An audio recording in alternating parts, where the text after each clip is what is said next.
All for One's true plans are revealed, Aoyama confronts Midoriya, and the second great hero war is here. Let's talk about all of this and more as we dive right into the newest chapter of My Hero Academia. So My Hero Academia Chapter 343 is finally out, and with it we get to witness the heroes kick off the start of their plan to defeat the villains, and the final fight between the heroes and villains officially begins. Like, legit, it actually begins this time. But before I begin talking about this chapter, I'm first going to go into a quick summary of what happened last time. And as usual, don't forget to Detroit smash that like button and slide on into that subscribe button's DMs to hit that notification bell. In the last chapter, 2 random UA refugees who look like the most basic ass people you have ever seen reveal themselves to be spies for old testicle face All for One, receiving orders from he who shall not be named to make Izuku Midoriya leave UA once more. Luckily for this undynamic duo, however, Class 1A was already ahead of the game, as after they were informed of the hero's plan of action for the upcoming war from Dad Might and his husbando, Detective Tsukauchi, the entire class announced that they were leaving the school. Class 1A then said goodbye to all of their loved ones, dead flags, and left the school campus for potentially the last time. They're all gonna die. Upon arriving at their new base of operations, known as Troy, Midoriya met up with his best girl Uraraka outside, where the two had a nice little one-on-one conversation. Midoriya finally thanked his future wife for everything she did for him to get him back into UA, the two did some destroyed city gazing, and they had a brief discussion in which the two heroes mentioned how they can't forgive the villains they are facing. But at the same time, a part of them wants to understand and save their enemies from themselves. This conversation then ends with Uraraka proclaiming that her and Deku are pretty weird, and the story briefly cuts to Todoroki talking with Ida, Kirishima, and Bakugo about how a part of him also wants to save his villain/brother,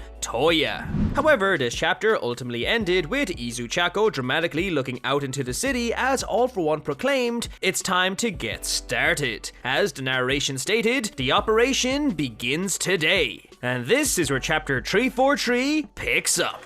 This chapter opens up with All for One still inside the villain's cave with a phone in his hand explaining to us the audience that he can't be lied to because he stole a lie detection quirk from a man years ago whose descendant, ironically enough, now operates side by side with All Might. Now, the descendant All for One is referring to here is probably Detective Tsukauchi, since it was revealed in the My Hero Academia canon spin-off series, My Hero Academia Vigilantes, that Tsukauchi actually has a younger sister named Makoto, who possesses a lie detection quirk. But anyway, following this seemingly random explanation, All for One then uses his phone to call none other than Mama Aoyama, who actually answers the call and begins to converse with All for One in code. All for One, pretending to be a person called Uncle, tells Mama Yuga that he is in the mood for some Macallan wine, to which she responds by saying her son can deliver it to him tomorrow. And after this conversation quickly comes to an end, All for One confirms, thanks to his newly revealed quirk, that no lies were told. He will receive his delivery tomorrow.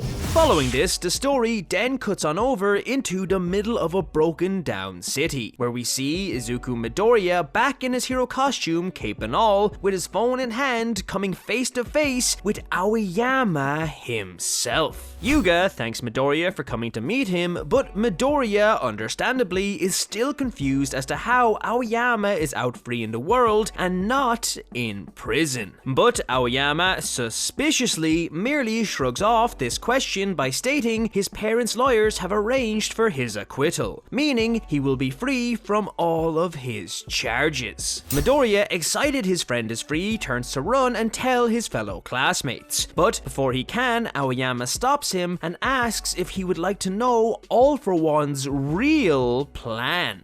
Aoyama then goes on to explain that after the destruction of Japan, there will be a huge devaluation of the yen, Japan's currency, and the bankruptcy of nearly all Japanese Japanese-based companies. This social instability will lead to an increase in the number of villains and widespread chaos, returning Japan back to the way it was during the period of the rise of quirks. With Japan being a lawless landscape and in utter chaos, other countries around the globe will begin to prioritize their own safety and deny aid to Japan. However, this lack of cooperation will not only drive Japan into further chaos, but it will lead to an international conflict where each country will only seek to protect themselves. And in this devastating scenario, who will be the one to provide water, gas, electricity, and all the other vital resources for the nations in need? All for one, as all of these resources can be generated with the quirks that All for One possesses. It's actually a quite sophisticated and ingenious plan when you think about it. It's all about supply and demand, and he's making the world demand his supplies. But anyway, following this reveal, Midoriya chimes in stating that it is still too early to predict this apocalyptic scenario, since they are all still there to stop All for One. In hearing this answer, Aoyama begins to apologize to Izuku, and he states that he still just wants to protect the safety of his mother and father.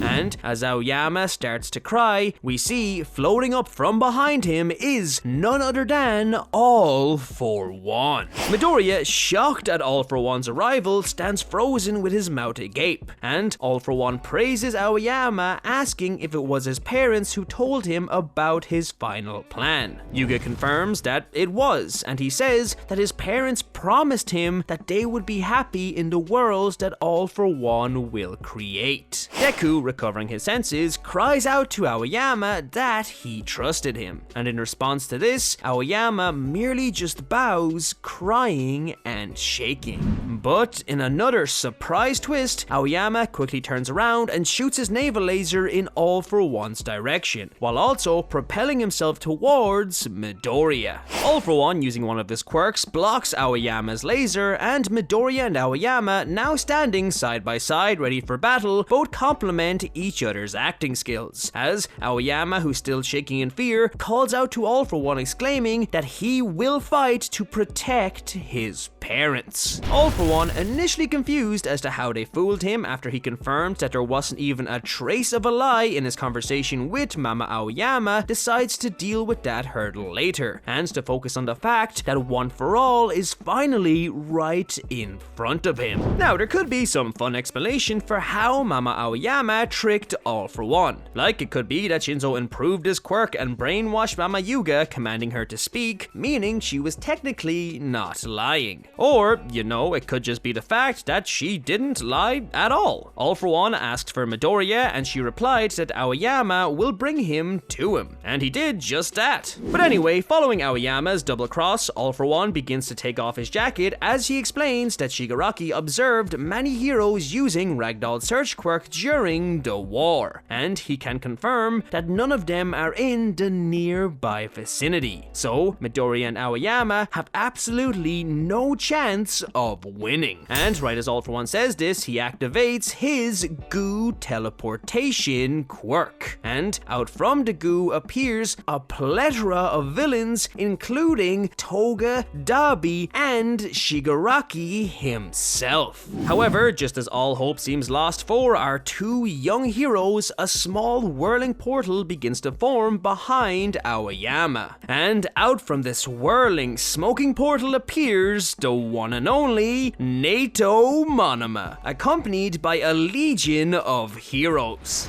And with this, Chapter 343 comes to an end, as Aoyama, now accompanied by Japan's top heroes, exclaims that his parents told him that the one thing All for One hates most of all is the fact that the rest of the world knows Japan is not doomed for failure just yet. A light of hope still shines, and if Japan holds on to it, the whole world will come together. That is why they will defeat him here and now.